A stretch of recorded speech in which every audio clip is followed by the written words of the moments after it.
quite a while.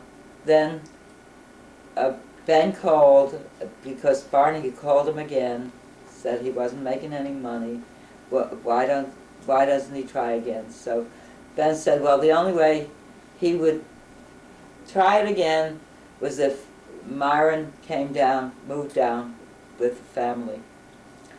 So we picked up and moved to Las Vegas. At that time, Phyllis was married at that point, and she had Jody.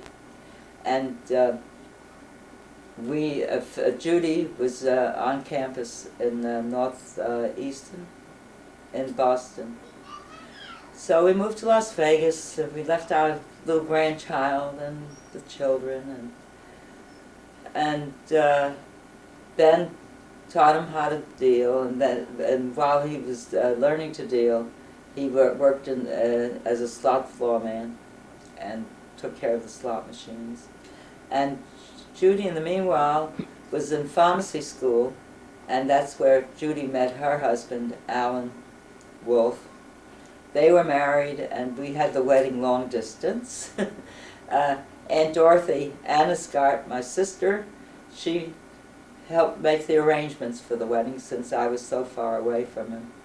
And the wedding went off smoothly. Judy and Alan went on a honeymoon, and they lived in Boston. Except for Daddy kept throwing up because he didn't want his little girl to get married. Yeah. Oh, yeah. I don't want that. That's nasty. And so you flew back east for the wedding? Oh, yeah. Of course. Where was the wedding? What year was it? Any of that stuff? When did Jude get married? Well, I can tell you. I forget. Hold on. For a simple wedding. And we had about 25 people. We took them to a kosher restaurant because Aunt Tilly and Uncle Joe and my mother and father were Orthodox. They observed dietary laws. And then Judy and Alan went on their honeymoon. I don't really recall exactly where. I think Bermuda was where they went.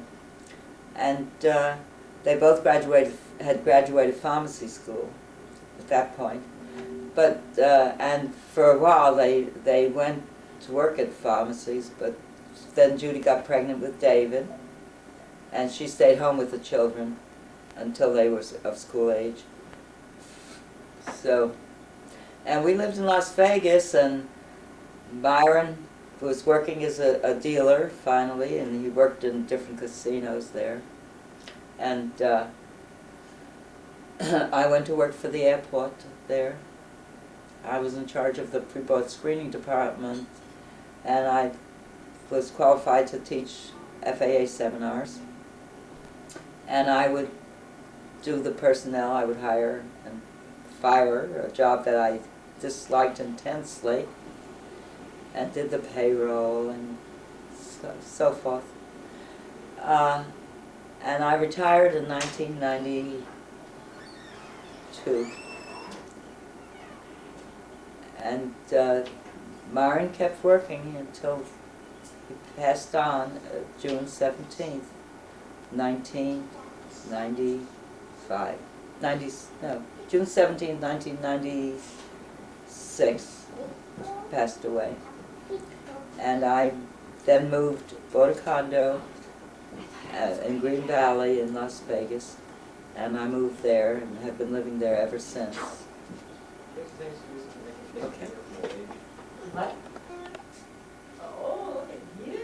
I'd like for my children, my great-grandchildren, my grandchildren, to be loving and caring and take care of other people like they want other people to take care of them, to be giving and to give of themselves and live a good life.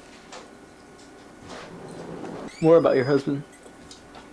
Well, I can't tell you too much about his childhood because he didn't like to talk about it very much because of his illness. And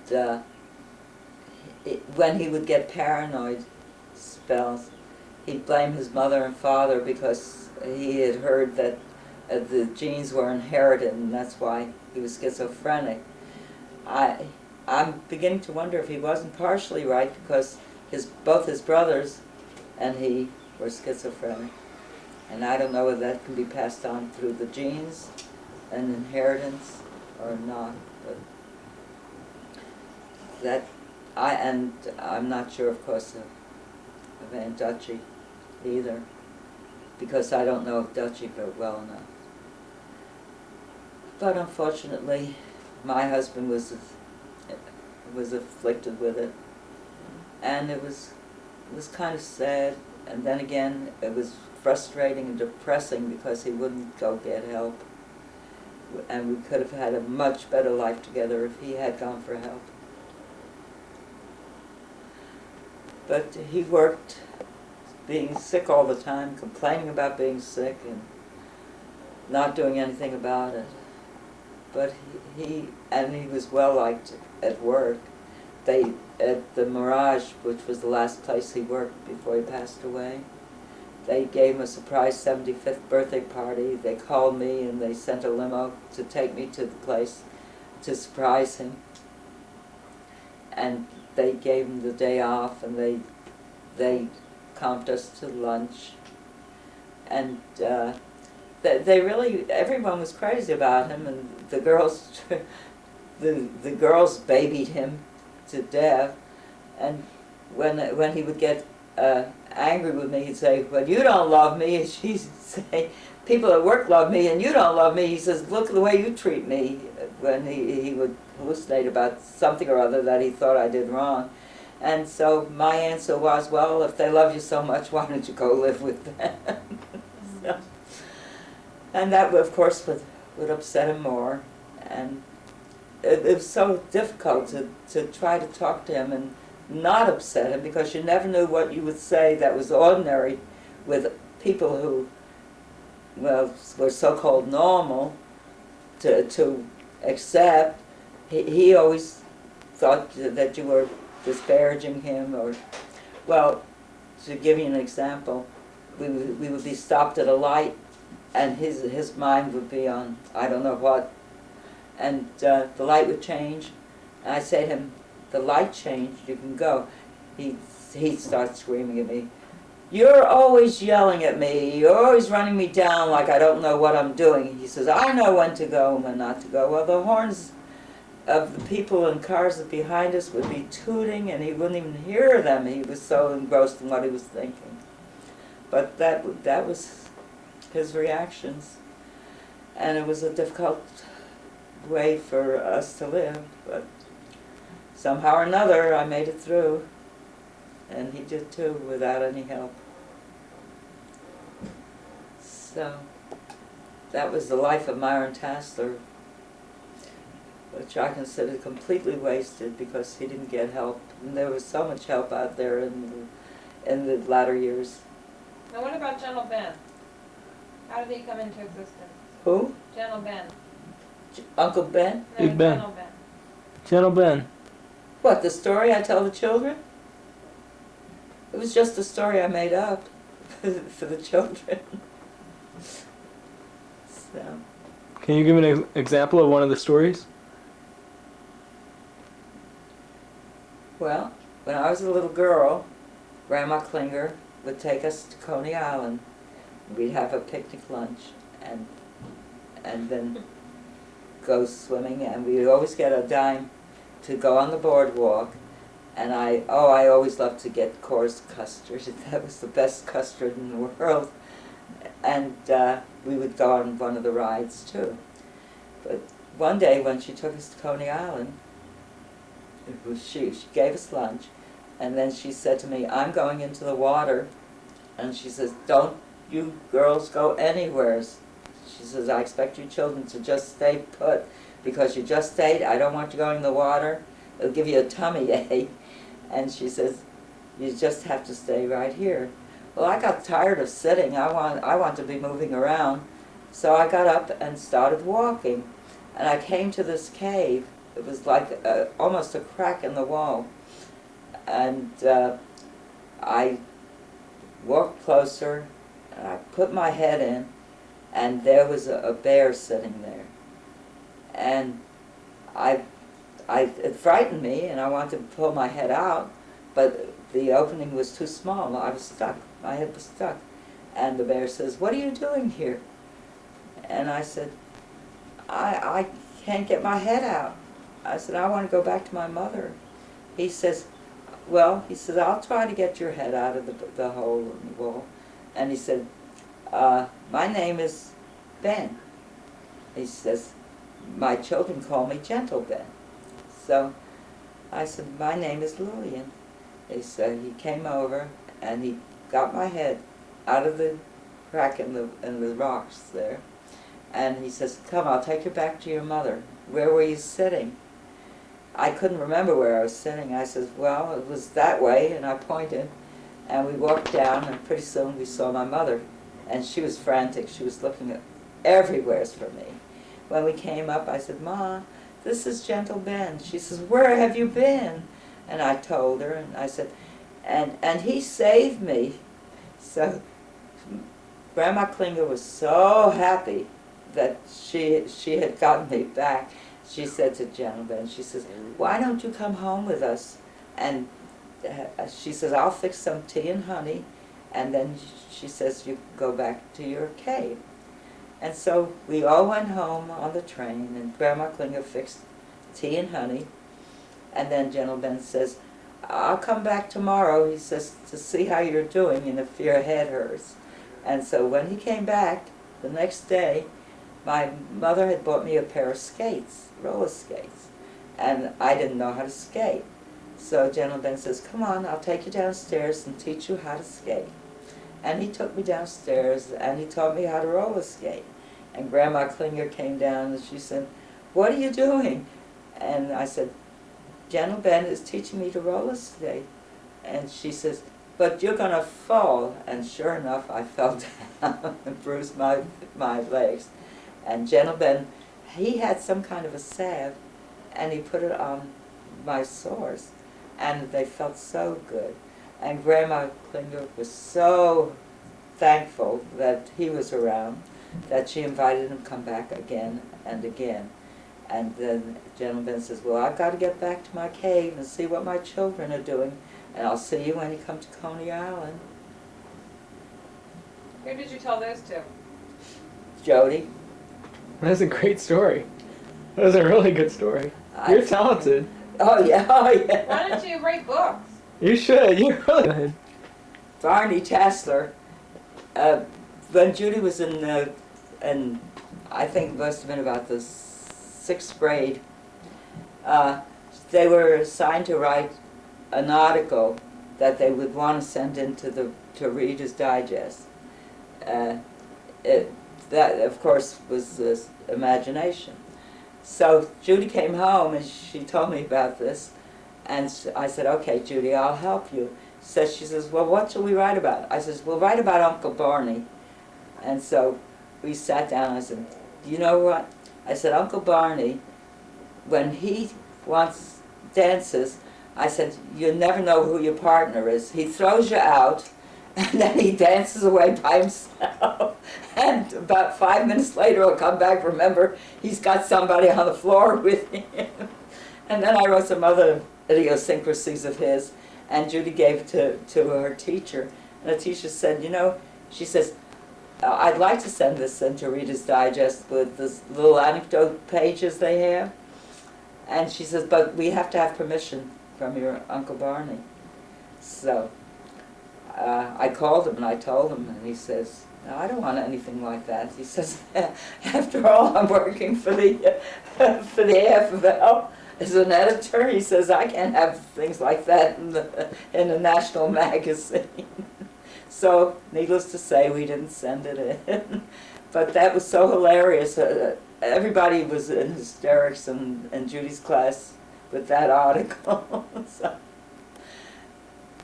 What was the favorite car of yours that you had? My favorite car was my first car. It was an American Motors car. My favorite car was an American Motors car.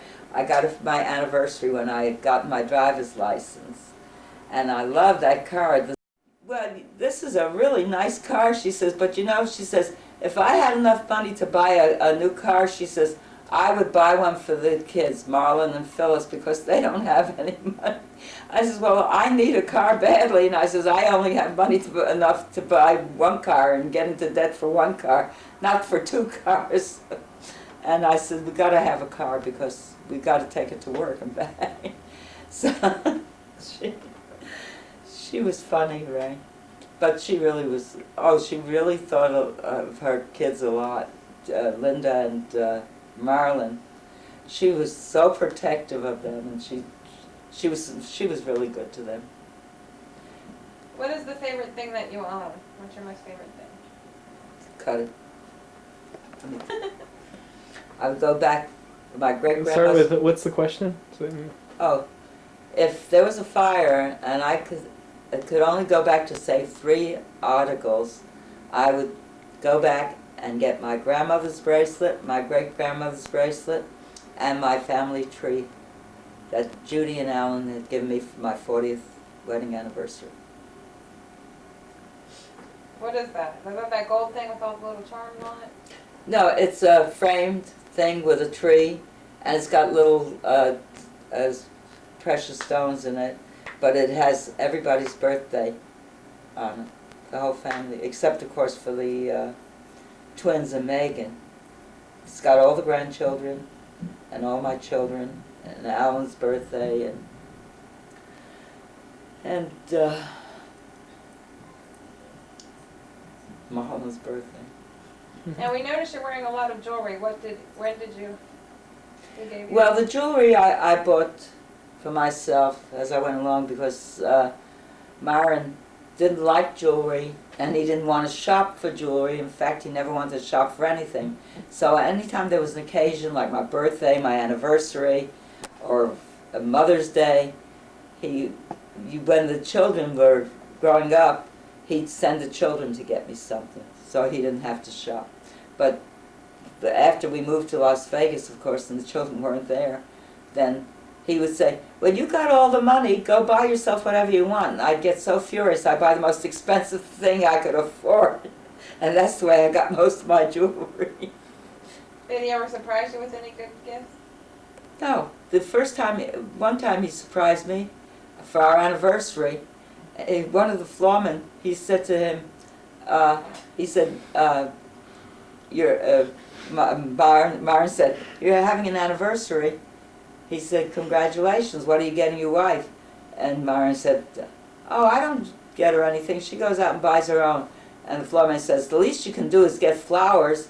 So Myron says, he says, I don't have time to get flowers. The floorman says, I'm going to get the flowers and I'll personally deliver them from you. And that was the first time I ever got flowers from Tell him the flower story. Wasn't it fake? Yeah, tell us the flower story. How's about the fake plant you had? Yeah. That's what it left. One time, I had gone on vacation. I had gone on vacation to Mexico or Boston, or I come here. No, I come here for somebody's birth, and when I came home, I walked the house, and there's this pretty plant in the house, and my husband Myron had bought it for me, and it was a welcome home present. Of course, I don't know whether it was his idea or someone else's, but it was there. And so and he says to me, the man said that you have to water this every other day. He said, so okay. So I put it in the sunny part of the window, so I kept watering it. And all of a sudden I see it's turning brown and ugly looking and shrinking and shriveling. And I thought, oh my God, what's the matter with that thing? So the lady downstairs, she had planted around the little plots of grass, flowers and things, and she had a green thumb. So I says to my husband, I says, take this plant down to Mary's and ask her what's wrong with it. So he takes it down to Mary. Mary looks at it. She says, nothing wrong with the plant. She says, it's a silk plant you got there. She said, not supposed to water those plants. So he was so mad. He says, because the guy at the grocery store told him it needed to be watered. He went back with the plant. He spoke to the manager, and he said, he told me to water. So plant. So the man says, who was it that told you this? So he told him. So he pointed him out, so the manager calls him over, he says, Oscar, come over here. So Oscar comes trotting on up, and he says to him, yeah. He says, did you tell this man to water this plant every other day? And Oscar says, oh yeah. He says, since when do you tell people to water artificial plants? You made him ruin it. And there were people around and they were in hysterics. The cashier was in hysterics. Everybody was laughing their heads off. And then, to top it all off, my neighbor went on a tour of Japan, and she asked me to water her plants. I walk in to her house, I'm watering all of her plants. She gets home and says, oh, you did a good job. But she says, why did you water my artificial water?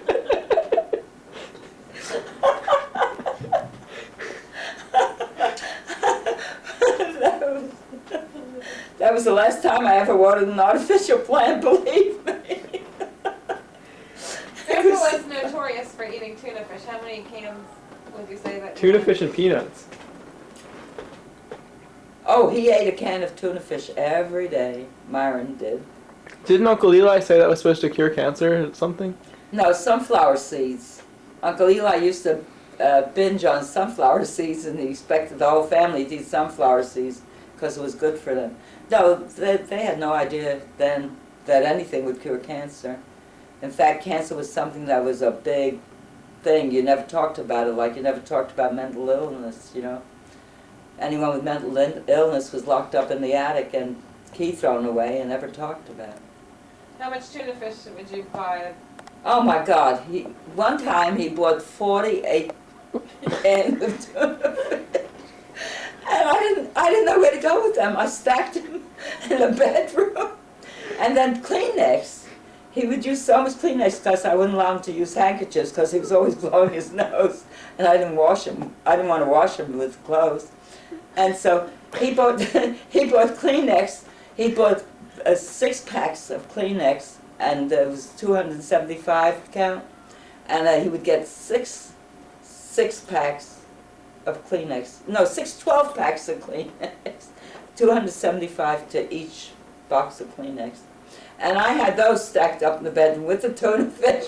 I could hardly get through to go to bed or to clean or to vacuum. Oh, God. What a nightmare that was. Tell us about him roller skating with the kids. Oh, yeah. And one time, just after we'd moved to Las Vegas, we lived in the Park Arms, and Judy and Alan cut it so she can ask the phone. They were on roller skating. Roller skates.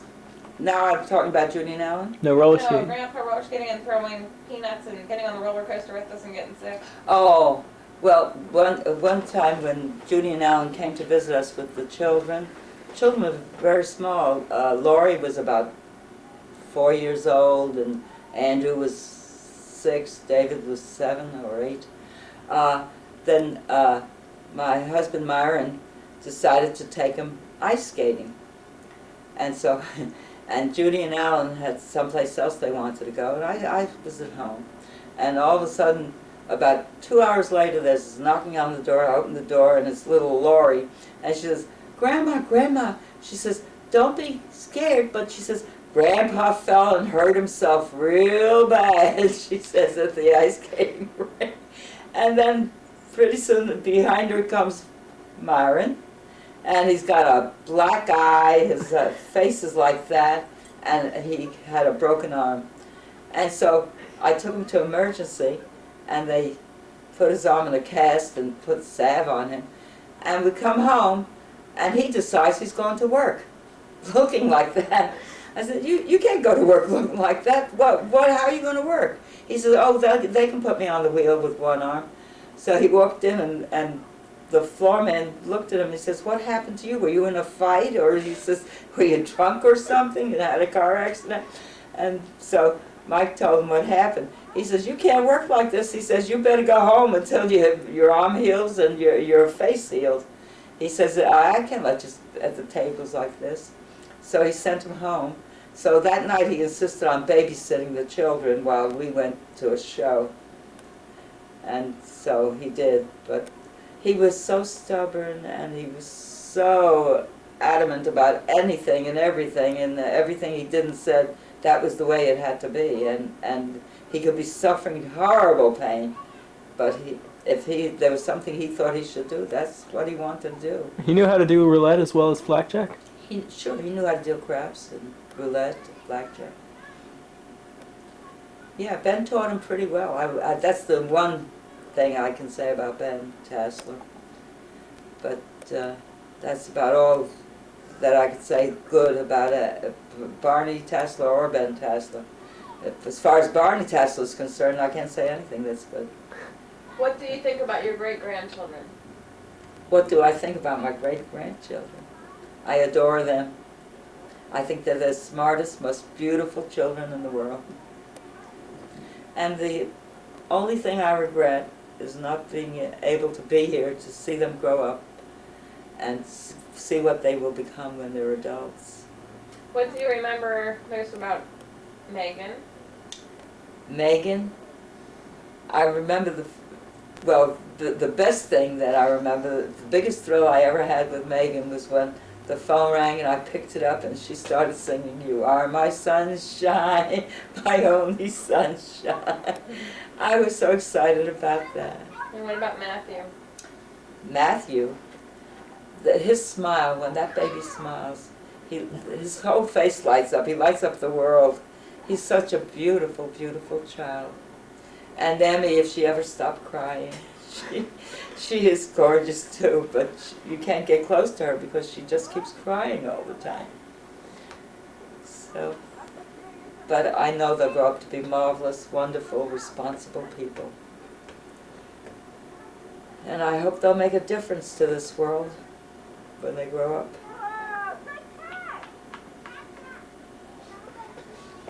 So what language did you speak to your grandparents and your parents? My grandparents and my parents, well, my parents mostly, we would talk English. In fact, when my brother started school, he was in kindergarten, and all he would talk was Yiddish, because that's all that was spoken in the house. So luckily, he had a teacher who spoke Yiddish, and then he learned to speak English, but his teacher complained because he couldn't talk any English. Ich habe geredet Yiddish, achet, but ich habe achet gelernt, wie sollte zu reden English.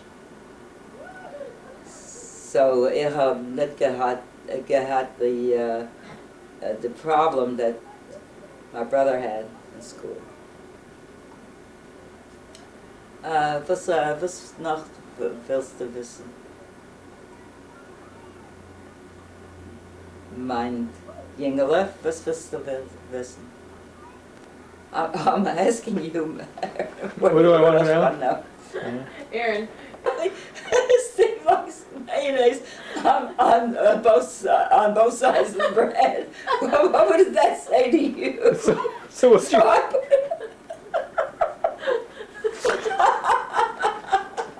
What I should have done after I realized what had happened, I should have given him a 3-layer sandwich, you know, a triple sandwich. Then it would have mattered. Then he would have had mayonnaise on all sides. He would have had a 2-pound sandwich. Well, he eats 2-pound hamburgers. Oh, that was so funny when he did that. When did this happen? When did that happen? Last time? you were here. Yeah, last year. That was so funny. It's hysterical. Oh. Tell us some more stories about Aunt Judy. Okay, let me think. Oh man.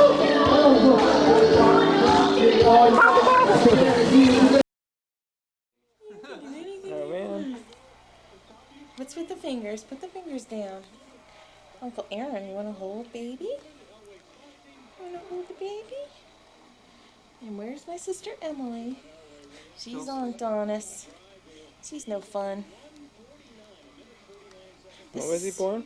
He was born January 1st at 7:05 a.m. in the morning. And he was a special star. Yes, he was. He and his sister. Weren't you? Weren't you? Yeah. Uh-oh. Maybe I wasn't doing it. It just said record for the first time. Shoot. Yeah, now it's Oh recording. no. So we got to start all over again and say hi to Matthew, Eli, and Uncle Aaron. Hi. Isn't he adorable? He's teeny tiny. He's almost, well, how many pounds was he? 5 pounds. How many ounces? 5 pounds, 13 and a half ounces. And he was a kick man.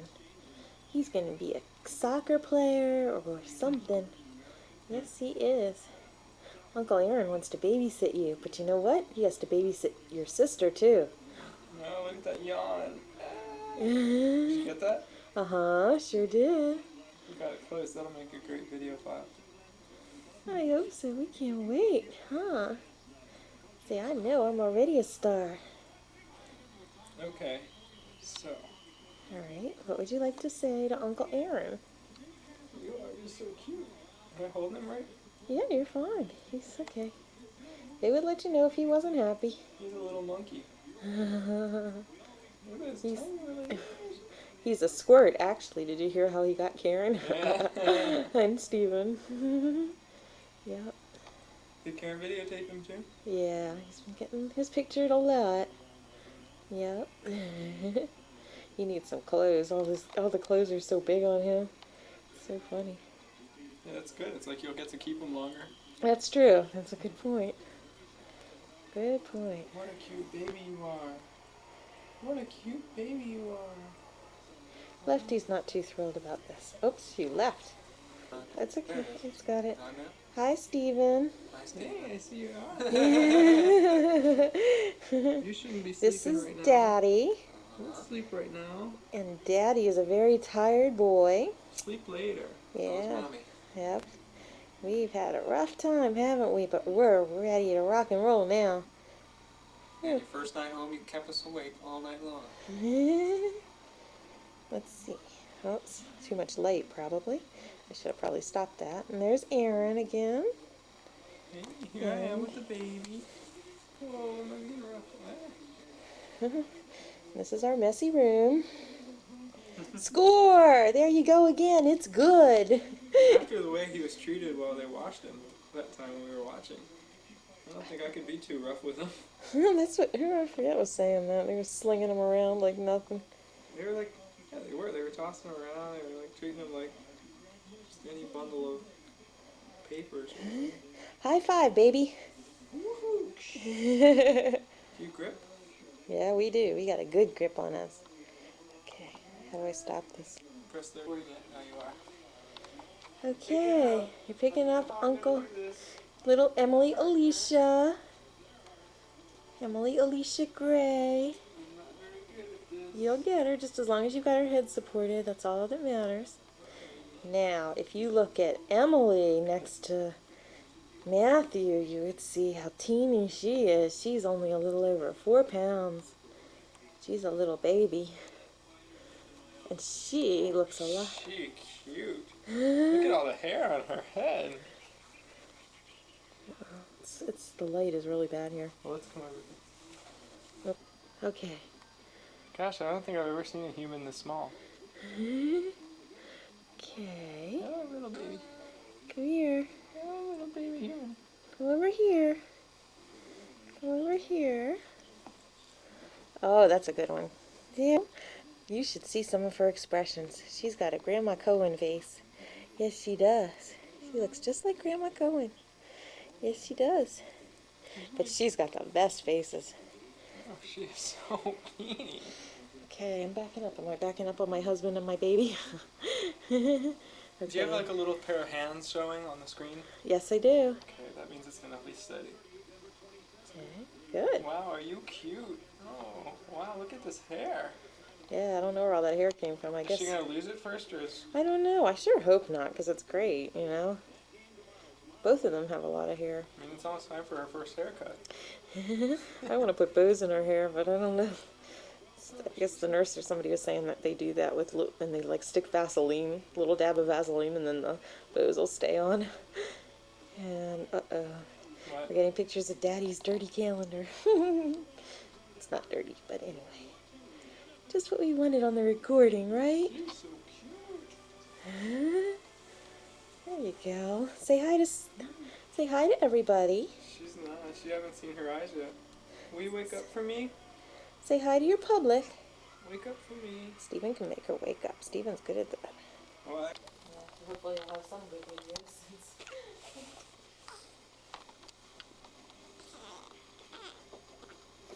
You are so cute. He's taking the video tape away. What happened, honey?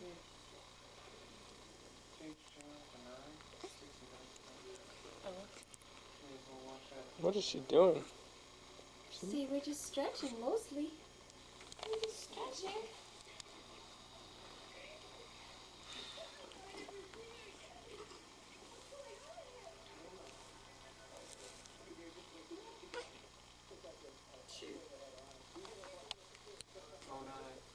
Oh wait.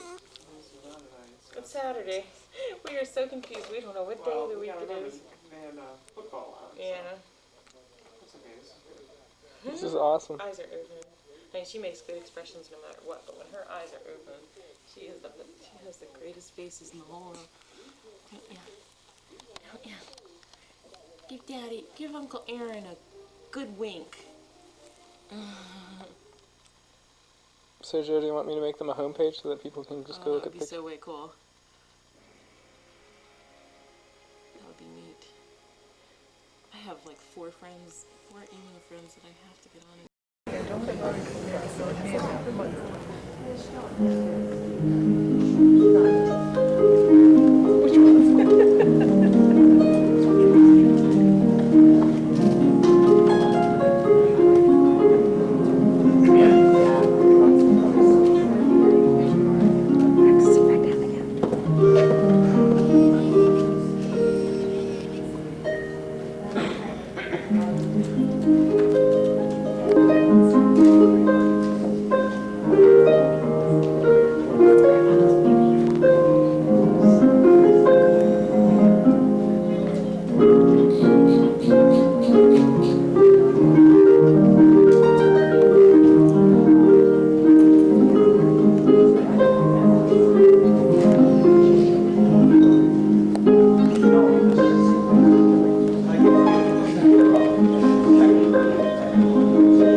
So by going 3 and Johnny